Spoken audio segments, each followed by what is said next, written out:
Welcome to Media Matrix. I'm Corey Gittleman. Today we are coming from you from the Materials Center at Sacred Heart University, and on today's show we will be talking about how corporate media control has taken over today. Does corporate media have an effect on you? Corporate media has controlled us in too many ways to count. They can affect our way of thinking and feeling towards different brands. The different brands have different bias to their brand. The media conglomerates control us by advertising during the programming which we watch, as well as product placement. We may not know we are being controlled because today we are consuming about 15 hours of media a day. While interviewing Michael Krieger, we asked him his thoughts on what corporate media is and if it has any control over his everyday life. So personally, I think that corporate media is one of the most corruptive and corrosive forces in our society. I grew up on corporate media, media produced by corporations with the intent of making a profit, and for most of my life I never questioned or thought any different about it. And it wasn't until I really started studying media more critically and engaging with media more critically that I started to realize some of the problematic elements with corporate media and corporate control over media industries. We asked Krieger how he felt about larger media companies versus smaller media companies. So certainly I think that large media conglomerates have a much more significant impact on people's lives in general.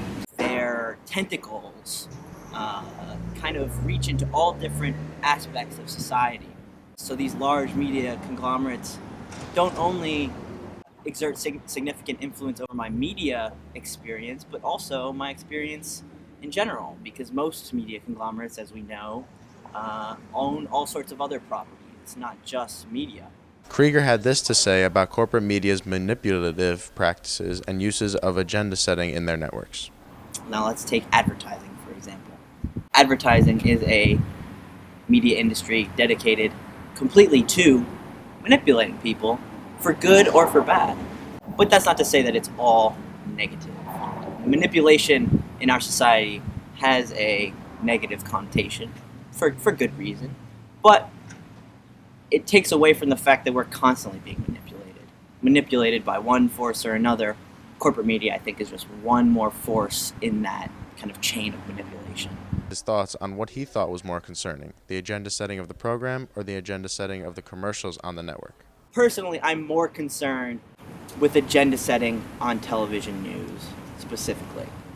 Because when you think about commercials and the manipulation that happens through commercials, it's explicit. It's meant to make you feel a certain way about a certain product, and there's no hiding that. I do think agenda setting on television news is a much more significant problem. We are living in a more divided country, and the media, I think, is going to be the place where that divide is either exacerbated or is lessened. So hopefully, in the next few years, we will see the integration of more perspectives on television news. Hopefully, journalism will begin to value objectivity again. But I think they're both problems, agenda setting in television news and manipulation through commercials. But I do think that agenda setting in television news is a slightly more significant problem. Thank you, Michael, for that take on corporate media control. From Sacred Heart University, I'm Lauren Baker. Thank you for watching Media Matrix.